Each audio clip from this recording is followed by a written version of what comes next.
By 1980, the CIA had begun covertly arming and training the Afghan Mujahideen to shoot down Soviet helicopters out of the skies of Afghanistan. Helicopters like this one. Flash forward 30 years or so, and you could just as easily find images of today's Mujahideen celebrating the downing of American aircraft. So why is it that despite the overwhelming technological and logistical superiority of the United States military, in recent years it's been winning battles but losing wars? The 2003 invasion of Iraq and its bloody aftermath is but one vivid example of the way that military intervention so often perpetuates conflicts rather than winning them.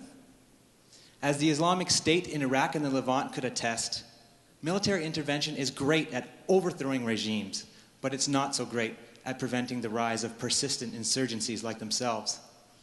So military theorists have been pondering the question of strategic agency. Who or what exerts force in the 21st century warfare?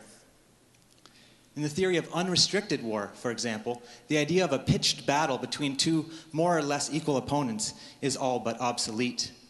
Conflict is now a stew of state and non-state actors entangled in asymmetric confrontation.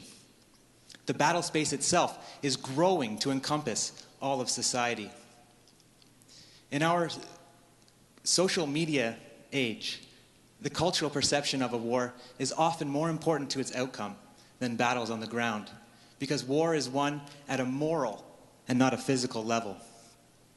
Theorist Brian Masumi labels this ontological war, waged at the level of the very nature of being. And military institutions are beginning to take note of theories like these. They're starting to understand that agency in war is not so simple as just exerting yourself with superior force upon your enemy. My contention is that if military thinkers take their theories just one step further, they'll be forced to examine their own agency. And I think they'll find it's not quite what it seems.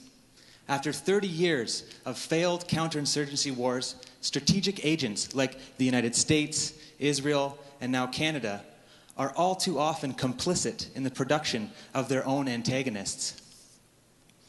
If we hope to avoid future conflagrations and military adventures gone wrong, Western strategists are going to have to turn their gaze inwards and begin to implicate themselves in the process of becoming insurgent.